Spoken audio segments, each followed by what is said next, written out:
Hey Internet, it's RJ. Welcome back. Thanks for tuning into the show today. Now, today's episode, we're going to talk about how to best create your credit card strategy roadmap. See, one of the things I hear the most about this game is like, man, I wish I would have known this or should have done that first. But, it's one of those catch-22 deals of you don't know what you don't know until you know that you don't know it. So, anyways, that's what we're going to try to solve today. So go ahead, press the subscribe button. Let's get to work. Now, first things first, at the end of the show, I'm going to walk you through how I ended up getting the US Bank Triple Cash as my newest card using a credit card roadmap of sorts, so we'll put it into practice. But to start out, we're first going to start out by talking about what is a roadmap. So if you're, spending time in corporate America, then you know that it goes through phases, like certain words get hot and become buzzwords. Well, a while back, product strategy was that thing, and roadmaps were a big deal. So overall, all a roadmap does is tell you where this product is headed. It's normally called a product roadmap. So if you were building something like, I don't know, let's just take a phone, for example, you have one design, you say, we're going to do this, and then the following year, we're going to remove the headphone jack and make everyone angry, and then we're going to bring in the third camera. So it just charts out how the growth of that product, and so you have a plan. And so we can take this tool, we can apply it to our normal credit card sign-up bonus, because what normally happens is folks get into this game, and the game's pretty straightforward, like, oh wow, this is amazing, I can keep getting all these cards, but then you don't know the rules of the road, right? So Chase 524 is the one we're going to reference here, and what Chase 524 simply says is, for Chase cards, if you had 5 new accounts within 24 months, credit card accounts that is, Chase will automatically decline you. So by the time you realize that, you're probably so far locked out of Chase that you've left behind all this extra value and didn't even realize it. And that happens a lot. But if we roadmap this out, then it gets a lot easier, and we have a plan to follow of sorts. So that's pretty much a roadmap is how it works. Now let's talk about some of the key components that you would want to include. So the first thing you want to do is really identify where you want to go. Where am I trying to go in this game? And it's going to be different for everybody, as we'll see with my example, but you could be trying to rebuild credit. You could be trying to build out the best cashback setup. Maybe you want a ton of points so you can take one of those amazing, Instagram worthy trips, what have you. All those goals are fine, and it's going to tweak your roadmap, depending on that. So I'm going to give you some kind of guidelines to follow and get you there. So the first part is go through and identify a goal. Now I'll put some slides on screen. We'll take a look at the other components of a roadmap next. So we already covered what the goal is. Now I think overall what you want to do is plan out based on how to best optimize that goal. So this is going to, again, allow you to plan better. So what you want to do is go through next and think about, how do I accomplish that goal? So for example, if your goal is to go on a really big trip through credit card points, you now have your goal. So you can now sit down and you can understand, where do you want to go? How do you want to get there? Those simplest of things, but it matters in this game because how you get there is going to dictate what cards you go after, right? So let's just say you like flying United. Well, in this case, you know that Chase holds the United card. So you can now go through Chase's core card catalog and say, hey, look, these are the cards I want. I'm going to keep an eye on them for elevated sign-up bonuses perhaps, but now I know that I'm going to earn those points, great.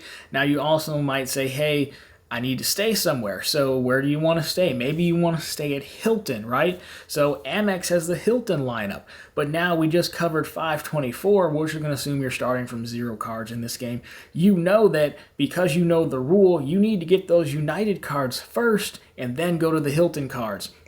If you go to the Hilton cards first, you might end up locked out of all the Chase cards. Now, you could also bring in another rule here that, for 524 specifically, and I should also note that all card issuers have like a rule like this. Chase 524 is just the most infamous, so that's what we're going to reference. But if you do that, you know that business cards don't count to pushing you over 524. So you might even say, I'm going to need a ton of points for this trip. So let me look at Chase business cards first for United. or let me look around for other sign-up bonuses that are business card focused, because that won't even push me over the top. Now I can come and get the United Quest or the Mileage Plus or whatever it is. Then I can move over to Hilton. I know where I'm going to stay. I know I'm going to fly United, go stay at Hilton. Now I've built up more than enough points to take this trip, and I still have plenty of cards that I can get out there. I didn't, burn the Chase bridge first. Again, regardless if you like Chase cards or not, I know some people don't, but there's still value to be had there, especially with the sign-up bonus in a use case like this. So very simply put, that's kind of how you roadmap. What do I want to do? How do I maximize the value to get there? What are the rules of the road? And learning the rules of the road can be tricky. But again, I think if you know your goal, you know where you're going to fly, where you're going to stay, then you just start to do a little bit of research, or you just come here and ask. If you drop comments, I usually know the answer. I'm just not going to cover all of the rules between Citi, Bank of America, all those guys here in one video. So overall, I think it's fair to say road mapping is a fairly simple plan. It doesn't need to be some convoluted thing. Now, I will talk about one other thing before I get into my personal example to drive this home. Calling an audible. We all have plans, right? And then it's pretty much life. Plans change. So when you're talking about road mapping, again, the product strategy space, you can plan for a year out, but the general consensus is that if the farther out you get, the more in pencil and likely to change that stuff is. So your Q1, if you want to do quarter to quarter, right, your Q1 deal that's happening right now, that's pretty much solidified, in the product world. Q2, pretty solid, but Q3, Q4, you just don't know, and that's fine. You want to have an idea of where you're going, but it might change. Now, how might it change in the credit card space? Sign-up bonuses are key. I'm going to give you an example. So I had a roadmap of sorts, and then all of a sudden, the Delta Platinum card from Amex, about 2 years ago, they were going to refresh it, move up the annual fee to $250. That's when they made it into the metal card that we have today. Well, anyways, that news came out, and they said, hey, we're offering 100,000 miles plus a $100 statement credit on this card. Right now, the old annual fee, which I think was like $195 or something like that, before it jumped up, and then a month later it's going to jump up. The bonus will probably go down. You're going to have a higher annual fee. Well, at that point, it makes sense to call an audible and say, hey, look, I wasn't planning on getting this card right now, but I know that it's going to cost me more money in a little bit of time, and it's got a killer offer, highest offer we've seen at the time. So yeah, I might audible and get that card because it makes sense. We're not building buildings here where we're talking about credit cards, so you can audible when things like that come up. And sign-up bonuses, at least for me, have been the biggest ones that kind of changed the plan. I wasn't planning on getting the Freedom Flex card. Then all of a sudden it comes out because we didn't even know it was going to come out. It comes out, then oh, this sign-up bonus is killer. Go ahead, pull the trigger on it. I don't think you have to be married to the plan, so I did just want to point that out. Now, as promised, we've been talking a lot about theory, so let's put this in application here with my US Bank card. I didn't really want this card, believe it or not. I think this is a good card, US Bank Triple Cash Business Card, but so if you didn't want it, why did you get it? Well, for me, this is kind of like a mini slice of a roadmap, but practical application here, so let's start out with what was my goal. My goal was to continue to be a customer of US Bank. Why would you want to do that? Because US Bank has really good bank account bonuses. So their personal one you can churn every 2 years, and it's about $400. Their personal one is like their business one is $750, and you can churn that one every year right now. So there's legitimate value in being a US Bank customer. The problem is US Bank has a smaller footprint than you think for such a big bank. I think they're like number 4 or 5 on the list of banks in the US. But if they don't have a branch in your state, it's hard to become a customer. Now, there are ways to do it. You can open up a brokerage account, which I did, but the problem is the brokerage account will charge you $50 a year.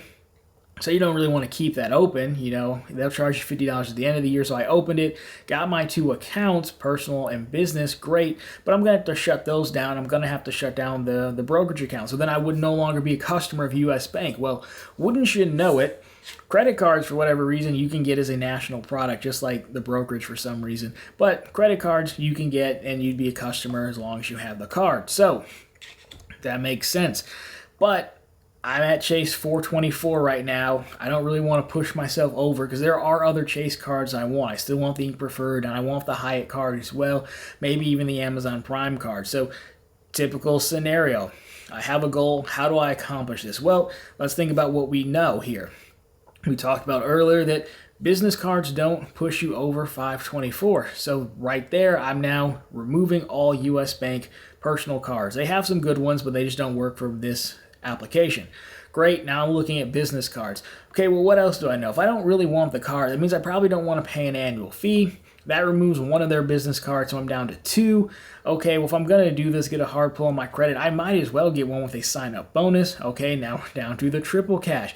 I think it's like get $500 back with $4,500 and spend in the first 150 days, which is like 5 months. Something like that, give or take. I'll put it on screen. So that right there is a quick roadmap, but what we've done is we've identified a goal. We've taken into account the rules of the road, 524, and the business cards that affect it. We've taken into account the other Chase cards that I wanted. There's 3 of them right now. There could be more in the future. And we found a complete strategy that got me my goal of staying a US Bank customer while not burning any value over here. If you didn't want any more Chase cards, that's fine. Then you don't have to do any of this, and you can just get whichever US Bank cards you want. But the point is, you were able to know the rules of the road and think about it and say, I don't want to burn all the value over here. Let me do this. So that's a very small example of a roadmap. For my product strategy people out there, I understand this might be a loose interpretation of it, but I think it gets the job done to communicate the point that I'm trying to make here. So final thoughts on this. Again, I drag these videos out because I want to talk about in extreme detail, so you can do this on your own and you learn, but this isn't like a thing you have to literally write out. You can write it out if you want and have a plan. I think that's great, but most of the time I just think through this in my head, and then I might jot down a note or 2 to help me keep track. But overall, I mean, you can generally figure this out in a few minutes. And again, I would say do this. It's a good exercise, but don't be married to the plan. If a killer sign-up bonus comes on a card that you want, I'd pull the trigger. Again, there are people who are waiting on the Sapphire Reserve to go up to 100K, and it hasn't since it launched again. There's not really a reason to wait if you want that one and the Sapphire Preferred goes into 100K. You might as well pull the trigger on that. Same as our Delta example. So overall, I think this is an important tool. That's how you do it. It's one I do myself. It's one I probably should have done when I started going after all these bank account bonuses. But anyways, guys, if you like this one, drop me a thumbs up down below. If you found it particularly interesting, consider subscribing to the channel. Again, posting content just like this every Monday, Wednesday, and Friday. Of course, right back here on Sundays with all the news you can use in the week that was in credit and finance. My question for you guys is, let me know what you think about this application of the roadmap in the credit card strategy. Is this an effective strategy that you guys would like to adopt and hear more about in your everyday credit adventures? I'd love to get your thoughts on this. I'm trying to get a better understanding if videos like this of what I think about in my head on a daily basis and just sitting down and talking about it with you help. So I'd love to hear your thoughts on that. But anyways, guys, that's going to do it for this one. As always, thank you so much for watching, and I'll talk to you in the next one.